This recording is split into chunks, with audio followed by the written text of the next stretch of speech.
Hello and welcome to week 6 of Leading Like Jesus. Can you even believe it? We are only a couple weeks away from being done. I hope that it's been a good journey for you, an encouraging one, a challenging one.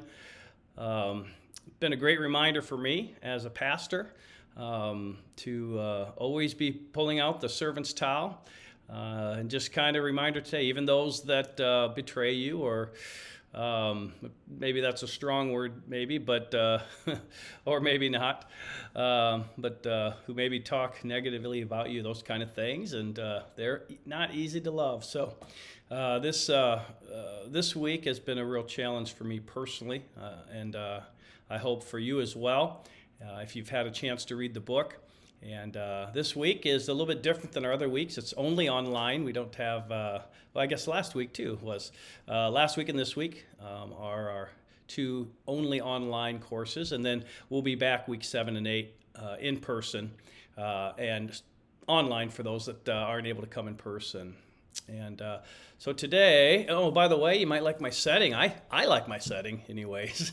If you're in Indiana or wherever you might be, you might not like it as much where you're at. But I've been blessed. I've got a good godly friend from high school who once a year allows me to come out here for 4 or 5 days at the end of the year before the start of a new year to get refreshed and rejuvenated. And that's his gift to me as a pastor and as a friend, and greatly appreciate it. And so anyways, that's why the setting's a lot different. I'm in beautiful Cape San Blas, got the ocean there behind me.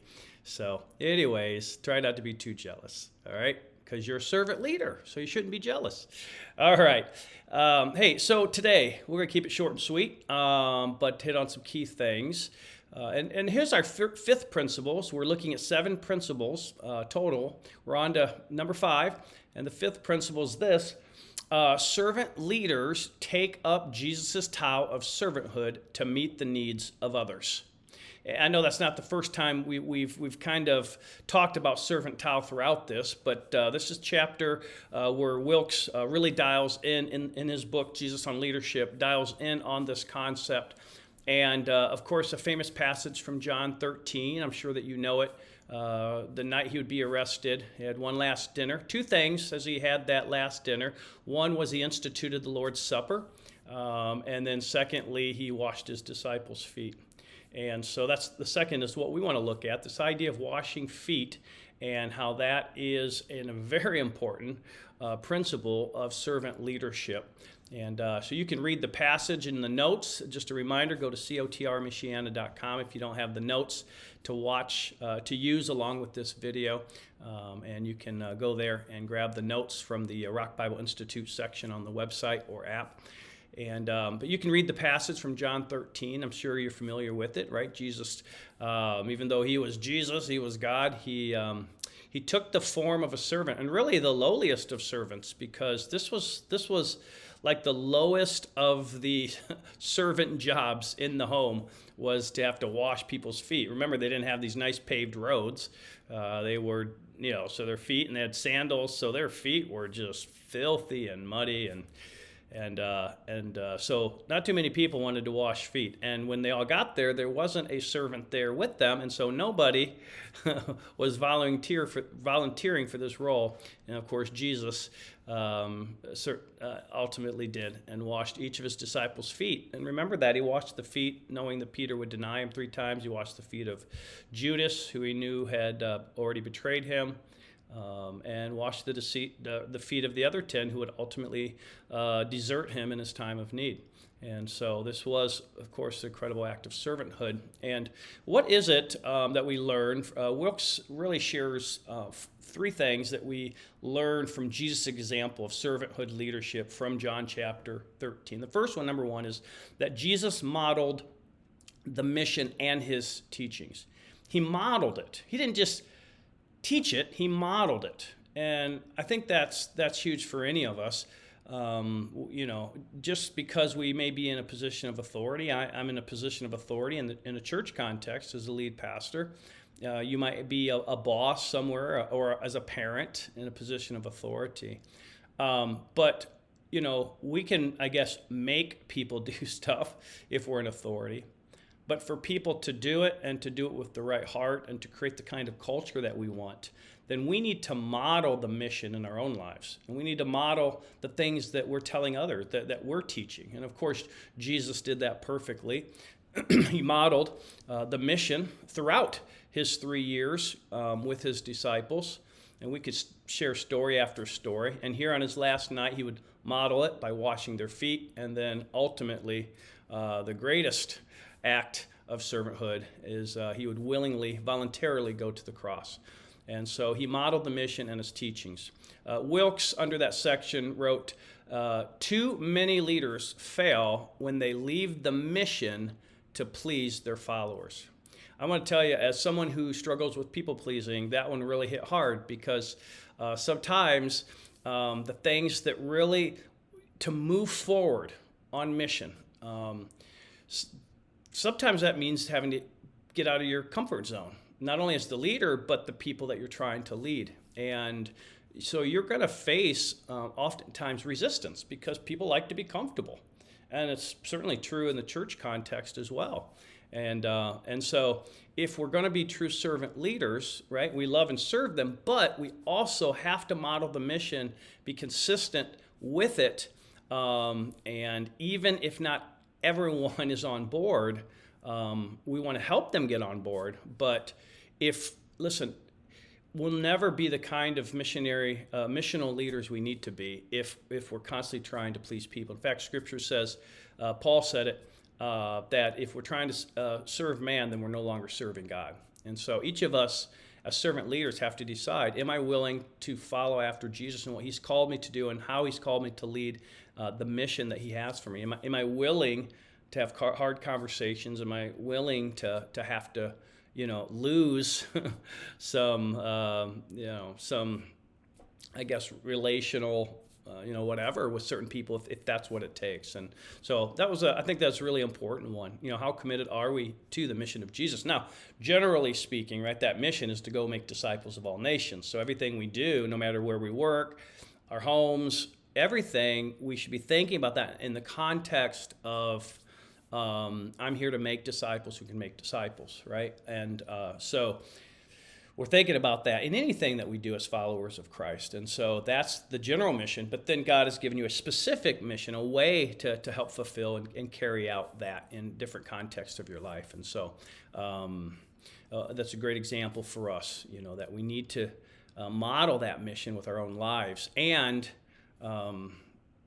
be willing to risk the pleasure of people in order to please God. So, second thing that we mentioned in the book was that Jesus dressed like a servant, acted like a slave, but still led. He took the humblest of positions, the humblest of jobs, but he was still leading them by that example that he set. And I think this is important, that head table people, as we've talked about earlier sessions, they're about authority and position and moving up instead of moving down. And servant leadership says, I'm willing to move down to come under people so that the mission of Jesus is being fulfilled. In his book, under that section, Gene Wilkes said, Jesus led without giving into the personal preferences of his followers. It's kind of a little bit what we talked about here in the last point. He served, but he wasn't a doormat, and I think that's significant for each of us, right? We can be servant leaders, pull out the servant's towel, but it doesn't mean we're doormats. It means that we're still consistent with the mission and still lead and still have hard conversations if we need to. And then the third thing is that Jesus passed the ultimate test of servanthood. What was the ultimate test? The cross. Satan was out to destroy him. Satan tried to kill Jesus at the manger scene. I would say at the manger scene, maybe even there too, but around the time of his birth, through Herod, he tried to have Jesus killed. He tried to trip up Jesus when Jesus, after he was baptized, begun his public ministry. He thought he was defeating Jesus by working through Judas and the religious leaders and the Roman officials to have Jesus killed, only to discover, of course, 3 days later that the mission would go on because Jesus would rise from the dead. And I guess my point under there to think about is that if you are serious about the mission of Jesus, if your life is really a life of service, serving Christ, showing the love of Christ to others, making disciples, then it doesn't mean everything's going to go right. Trust me, 31 years being a pastor, I've definitely got things wrong and things that haven't worked. Sometimes they have, sometimes they haven't. But overall, here I am 31 years later, still kicking, despite my own mistakes, failures, other people's different things that have happened, still going strong for the Lord, though.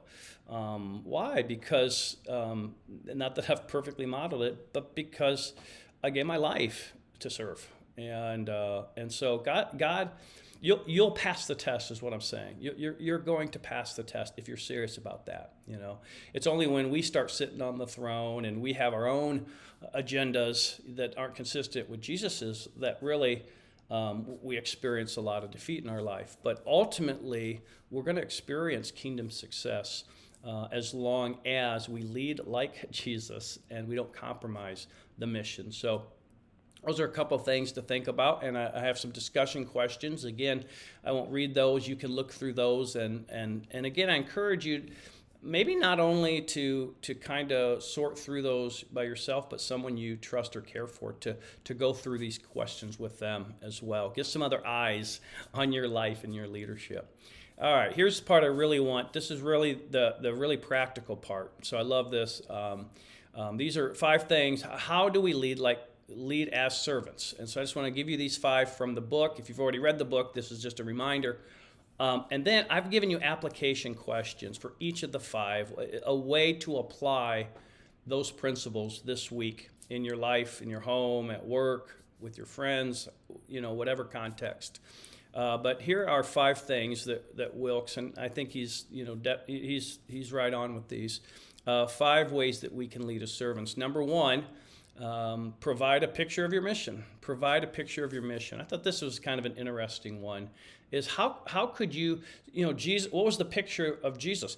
He pulled out the towel. He gave them a visual picture of what servanthood looked like. And then if we were to keep reading in John, then he taught on it. But he gave them this visual picture. So what could be a picture that you could use for the mission? Whether you're in a position of leadership at work, and you might be in a setting where you can't necessarily do overtly, Jesus-centered, in a sense, type of pictures, but you can kind of do it. It can be innocent as a dove, shrewd as a snake. You kind of do it without saying that's what it represents. But so you got to kind of, depending on what your context is, obviously I'm a pastor, so I could use visuals, of course, that represent Christianity and the mission. But what are ways that you could promote servanthood at home, at your work? What could be a picture of that? That's a constant reminder. I'll give you just one example of a church that I was at. I wasn't the lead pastor, so it wasn't my idea, but I really, really like it. I was at a church once. I was the teaching pastor, and every new member, we gave every new member, they'd stand before the church, and we'd introduce them and welcome them, members. And each one of them would receive a servant towel, a little white towel with I forget what passage now inscribed, but basically a passage about serving others. And every member got that. And that's just a great visual, a reminder, a picture of the mission. We're here to serve, not to be served, but to serve. So how could you provide a picture for your mission? Number 2, obviously, live out what you teach.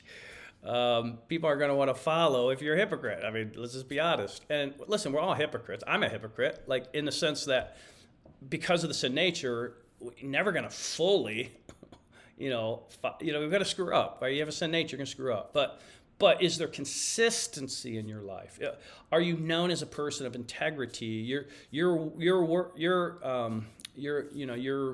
the phrase? Your word is your, I don't know what it is. But you keep your word. You say you're going to do something, you're going to do it. So, sorry, I'm a little vacation mode, I guess. So mine's a little loopy. But, are you consistent right? Because you can say, oh, love Jesus, serve others. And then people see you being like really selfish, like at work, like, oh, be a servant, be selfless. And then, people find out you're stealing their food from the, the staff refrigerator or, whatever. Or you get irritated, yell at people because, they're inconvenienced you. It's like people are like, wait a second, they say one thing but live another. And so I think this is the obvious is we need to live out what we teach. We need to live out the mission in our own lives. And third thing is, number 3, recognize the need and take up the towel. Servant leaders don't have to be asked. I got to tell you, my wife, and honestly, she's a better example of it than me. My wife, she just, this third point, well, all of them, but this point, that's my wife. Like, she sees a need and she just picks up the towel and does it. She sees there's a need and she just jumps at it. Me, I'm off talking to people, telling stories, got a crowd around me telling a story, and there's, someone spilled some stuff and I'm not even, noticing it. And there's my wife on the ground cleaning it, man, my wife inspires me, because quite frankly, she's more of a servant than I am. And I strive to grow and be a servant and to see the needs and pull out the towel and try to, but I miss it. And she's got the gift of helps and she just sees it and jumps to action. And that's important for any of us, no matter if you're the CEO of a company, a lead pastor of a church, the father or the head of the household in your home. We lead as servants. And we lead with the towel. And so we need to see the need and then be willing to take up the towel to meet the need. Number 4 is lead without giving in to the personal preferences of others. Lead without giving in to the personal preferences of others. And we kind of already looked at that Jesus set that example. Even when he was washing the feet, right? Peter was like, no, you will not wash my feet. And Jesus was like, yeah, dude, I need to wash your feet. Of course, Peter being Peter didn't get it and just had to explain it and all that. But, and Jesus, he served people, but he also stood up to the Pharisees of the day. He stood up to religious bullying and other things. He stood up when they wanted to throw stones at the adulterous woman. And so Jesus is this incredible example of being a humble servant, but also having the courage. Of course, he was Jesus, but having the courage and the fortitude to still stand up, and even at the expense of his own popularity, which he didn't really care about because he was on mission. And so that's important for us as well.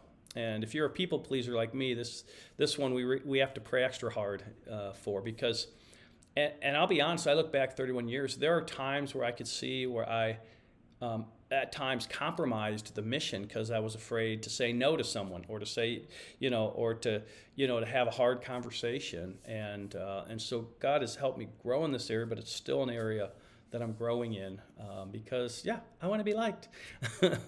And I don't like confrontation. It doesn't come natural. And yet there are times you have to, with a humble spirit, but you have to. And that's important. Number 5, be prepared to wash the feet of those who may soon betray you. Oh, that's a fun one. Don't you wish we would have just stopped at 4? Number 5, though, it's an important one. Right? Jesus modeled it. Be prepared to wash the feet of those who may soon betray you. And, of course, that's what happened with the disciples. Now, 11 of them came back to Jesus after his resurrection, but he washed the feet of those who betray him. Another way of putting it is love your enemies, right? Serve your enemies. Jesus taught that. Right? He said, love your enemies. How? Pray for them. Bless them, right? In action, right? You may not have feelings towards them that are like really lovey-dovey, and that's okay. But you can choose with your actions to still wash the feet of those who have even betrayed you. Now, there are toxic, dysfunctional people in our life where, for our own, self-preservation and whatnot, there's those extreme examples. I just want to balance this where, not being around them or not, cutting off contact may be necessary. I get that. But not counting that, those people that we know are talking behind our back, that we know are gunning for our position, whatever the case may be, will we still pull out the towel and serve them? That's the way of Jesus. All right, those are the 5. And if you're like me, those are challenging ones. Those are very challenging, and that's a good thing, though. And so I gave 5 applications for you. I won't take the time to read them. I think they're pretty self-explanatory.